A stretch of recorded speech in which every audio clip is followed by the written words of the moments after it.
शशि पानी ले आओ।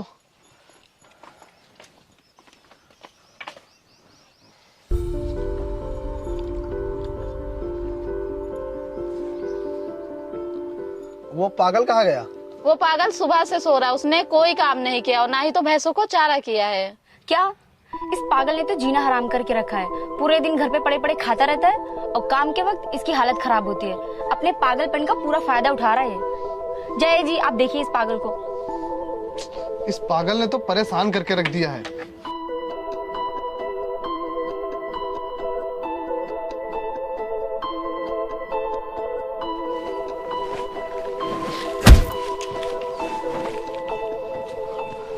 पागल, मैं तुझसे कह के गया था कि मेरे आने से पहले ये सब काम हो जाना चाहिए और तू हरामखोर पड़े पड़े सो रहा है। भैंसों को अभी तक चारा भी नहीं हुआ है। कर दिया। अच्छा, तो शशि झूठ बोलेगी। अभी गेहूं काटने को पड़े हैं, वो भी तूने नहीं काटे। तेरा खाना पानी सब बंद करना पड़ेगा। और चल जा, भैंसों को चारा कर और उसका गोबर उठा, नहीं मारते मारते तेरी खाल खींच लूंगा। चल जा।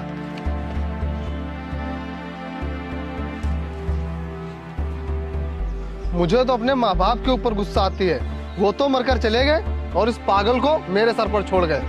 पता नहीं मेरा इससे पीछा कब छूटेगा।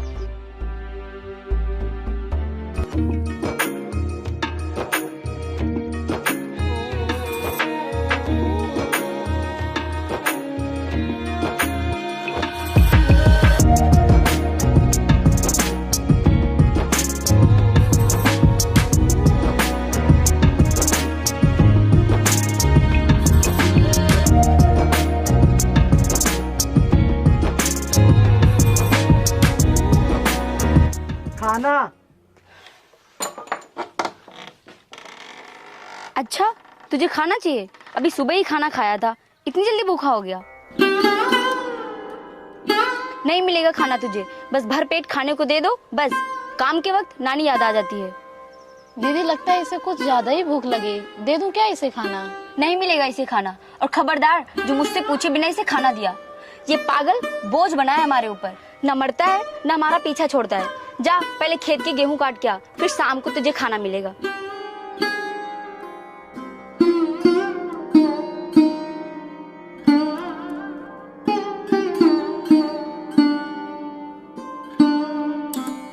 मैं तो आपके उस पागल भाई से परेशान हो गई हूँ। आपको पता है उस पागल की वजह से गांव में हमारी कितनी बेइज्जती होती है। हाँ यार, पागल वो है लेकिन लोगों की नजरों में बेइज्जती हमारी होती है। लेकिन मैं करूँ भी तो क्या? मेरे माँ बाप इस पागल को मेरे गले मड़ गए हैं। मैं इससे बहुत परेशान हो चुका हूँ। कभी कभी तो मन करता है मैं इसे जान से मार डालूं। ये आइडिया तो मेरे दिमाग में कई बार आया है, मगर आप ऐसा कुछ मत करना, क्योंकि अगर उसके साथ कुछ ऐसा हुआ तो हम ही फंस जाएंगे। हाँ यार, तुम सही कह रही हो। अगर इसके साथ कुछ ऐसा हुआ तो गांव वाले हम पर ही शक करेंगे। लेकिन इस पागल से छुटकारा पाने के लिए कुछ तो करना पड़ेगा। सुनो जी, मेरे पास एक आइडिया है।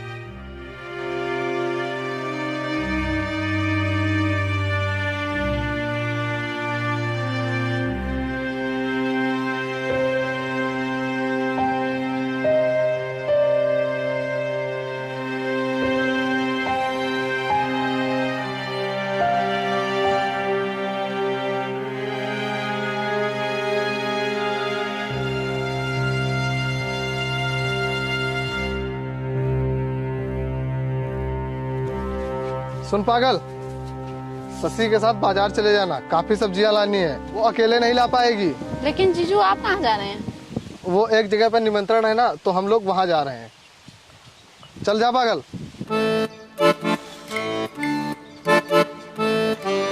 और सुन, रास्ते में कोई बदतमीजी मत करना। चल जा।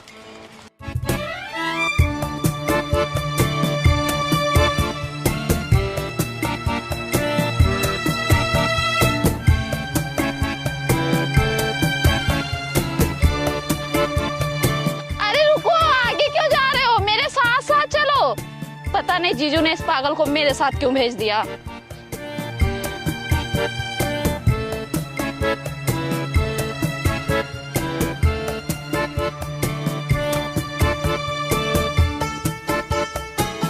ए मैडम, कहाँ जा रही हो? कहो तो छोड़ दें। तमीज नहीं है क्या बात करने की? ये कौन सा तरीका है बात करने का? तमीज तो बहुत है मैडम, पर क्या करें, तुम जैसी लड़कियों को देखकर अक्सर दिल फिसल ही जाता है। छोड़ो मेरा हाथ। पकड़ बे इसे। बचाओ।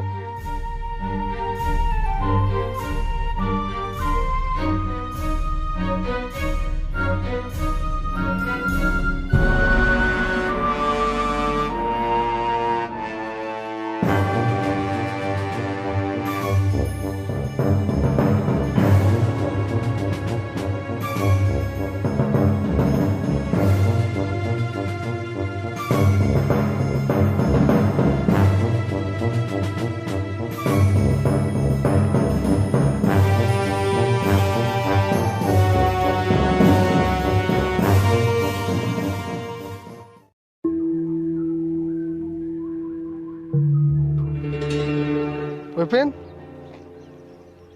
यहाँ आओ।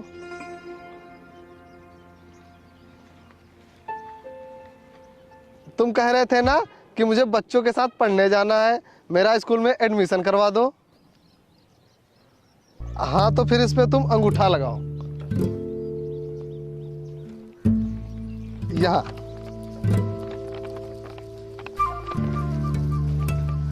अब समझो तुम्हारा एडमिशन हो गया है, अब तुम भी पढ़ने जाओगे। चलो तुम अपना काम खत्म करो।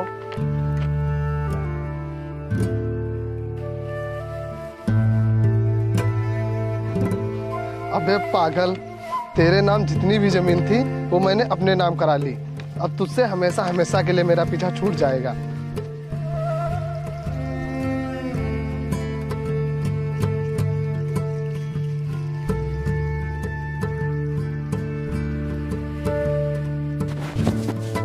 खाना। तूने सब गेहूं काट दिए?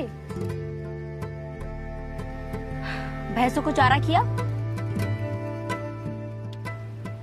चल जा, अभी खाना नहीं बना है, बाद में आना। खाना। मैंने कहा ना, अभी खाना नहीं बना है।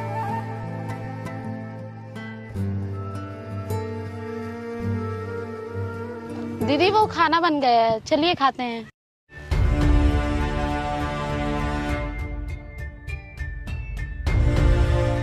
खाना।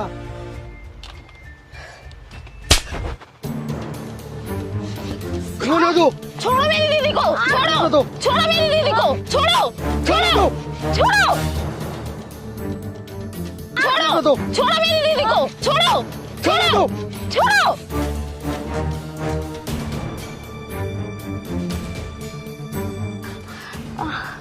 तुम ठीक तो हो ना? देख लिया आपने इस पागल भाई को? अगर आज आप सही टाइम पे नहीं आते तो ये मुझे मार डालता। मारो इस पागल को।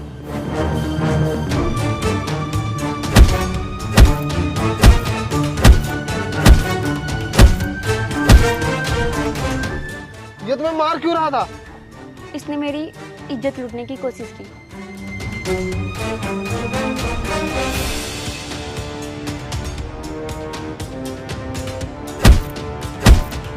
सुनिए जी, इसका अब इस घर में रहना ठीक नहीं है। चल बे, अब तू निकल यहाँ से। वैसे भी अब तू किसी काम का नहीं बचा है। तेरी पूरी जमीन मैंने अपने नाम करा ली है। चल निकल। अब तू जिए या मरे, हम लोगों से कोई मतलब नहीं। चल निकल। बे तेरी तो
डॉक्टर साहब, ये लीजिए 50,000 रुपये और मेरी बीवी का इलाज शुरू करवाइए, वो बहुत तकलीफ में है।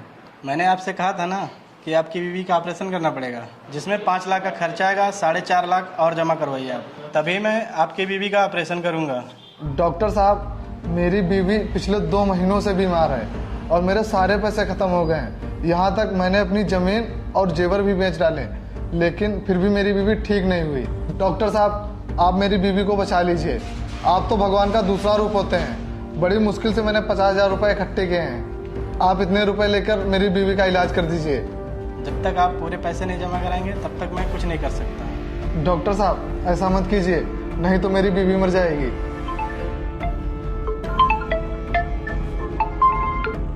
हेलो, मैं हरवंश राय का बेटा बोल रहा हूँ। आप जल्दी से जल्दी इनकी बीवी का ऑपरेशन शुरू कीजिए। Okay sir, okay.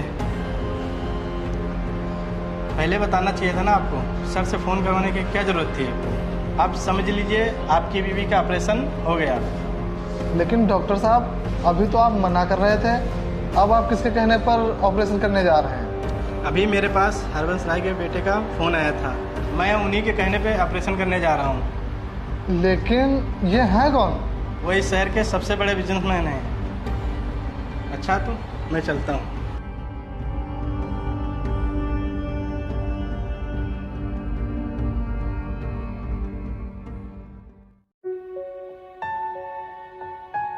आराम से।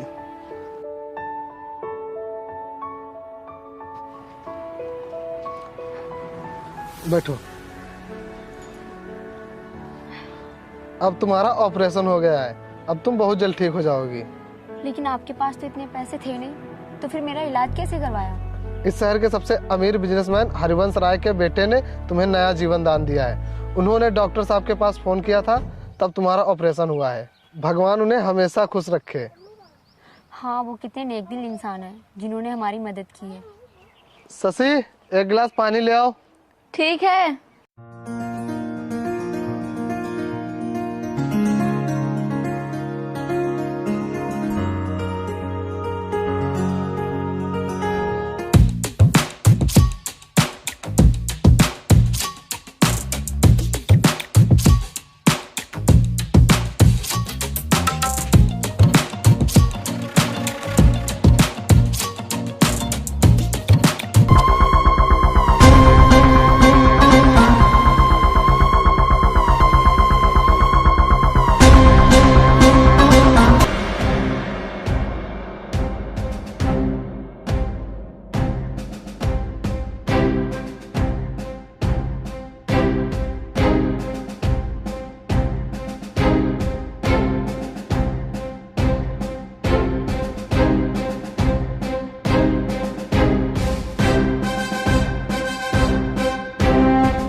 विपिन, तू?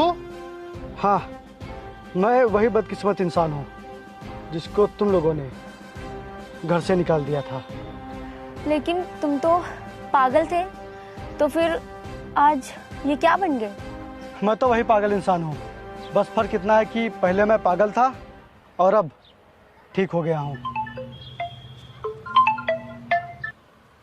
Hello, okay sir. Sir, Harvansh sir का फोन आया है, उन्होंने बोला है जल्दी से आओ, नई कंपनी का उद्घाटन करना है। ओके, पापा से बोल दो कि हम लोग 15 मिनट में पहुंच रहे हैं। सर, हम 15 मिनट में पहुंच रहे हैं। Okay sir. क्या पापा? और ये हरिवंश राय कौन है? आप उन्हें नहीं जानते? वो इस शहर के सबसे अमीर बिजनेसमैन हैं और ये उनके बेटे हैं। क्या बेटे? तो इसका मतलब उस दिन डॉक्टर साहब के पास फोन तुमने किया था? हाँ, सर ने ही फोन किया था। सुना तुमने? विपिन ने ही फोन किया था, तभी तुम्हारा ऑपरेशन हुआ है। नहीं तो मेरे पास तो पैसे ही नहीं थे, मैं तुम्हारा ऑपरेशन ही नहीं करवा पाता। लेकिन तुम तो मेरे भाई हो, तो फिर हरिवंश राय के बेटे कैसे? सुनो पिताजी, अब आपको प्रॉपर्टी मेरे नाम करनी ही होगी। मैं आपसे इस तरह कब तक रोज रोज पैसे मांगता रहूंगा? मुझे कहीं पार्टी करनी होती है तो मैं आपसे पैसे मांगू, कुछ लेना होता है तो आपसे पैसे मांगू, इसलिए आप प्रॉपर्टी मेरे नाम कर दीजिए। इसीलिए ये प्रॉपर्टी मैं तेरे नाम नहीं कर रहा हूँ, क्योंकि तू एक नंबर का अय्याश है। और मैंने जो इतनी मेहनत से करोड़ों की दौलत कमाई है उसे तू 10 दिन में ही खर्च कर देगा।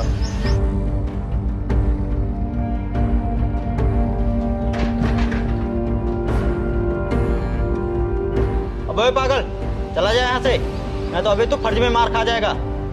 और पिताजी, आप बहुत जल्द जमीन मेरा नाम कर दीजिए, नहीं तो क्या अपने बाप को मारेगा? इकलौते बेटे अपने बाप का सहारा बनते हैं, पर तूने तो अपने इस बाप को ही परेशान करके रखा है। पिताजी, मैं आपसे आखिरी बार कह रहा हूँ, आप प्रॉपर्टी मेरे नाम कर रहे हैं या नहीं? नहीं करूंगा, भले तू मुझे जान से मार दे। तो ठीक है, फिर मैं आपको जान से ही मार देता हूँ, उसके बाद तो प्रॉपर्टी खुद ब खुद मेरे नाम आ जाएगी।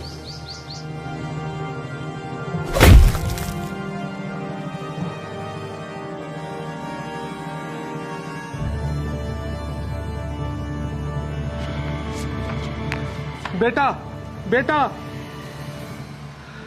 मैं तो तुझे बहुत प्यार करता था, पर तूने कभी मुझे बाप नहीं समझा। कौन हो तुम? पागल। तुमने मेरे बेटे से मेरी जान बचाकर मुझ पे बहुत बड़ा उपकार किया है। तुमने पागल होके भी अच्छाई का साथ दिया है, लेकिन ये हमेशा बुराई के रास्ते पर ही चलता आया है। कहां से आए हो तुम?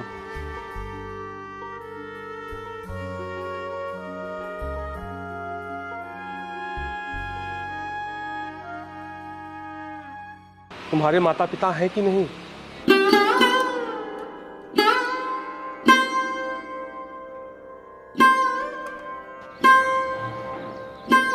लगता है भगवान ने मुझसे एक बेटा छीनकर मुझे दूसरा बेटा दिया है।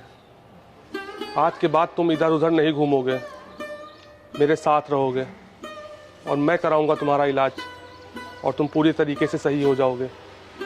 क्या रहोगे मेरे साथ? बोलो, रहोगे मेरे साथ?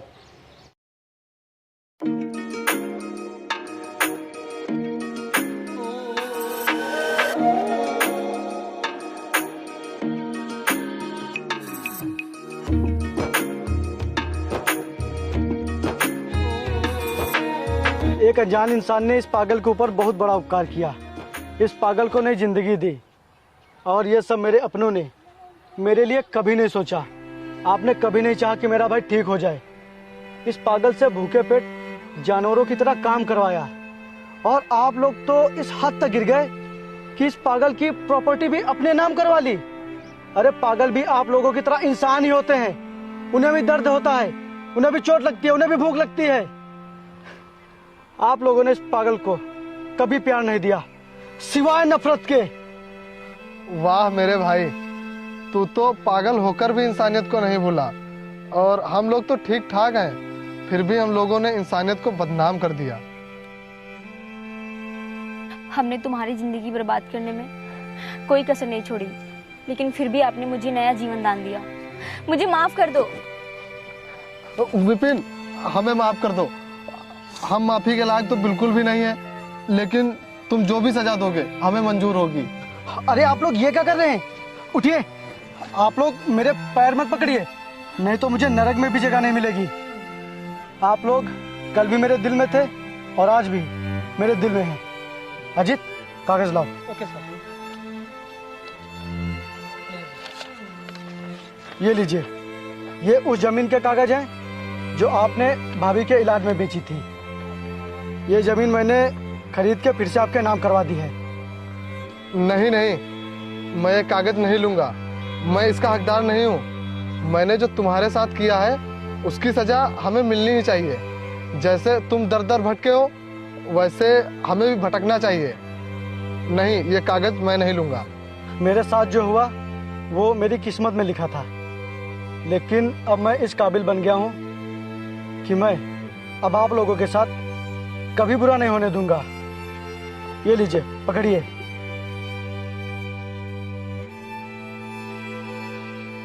पकड़िए।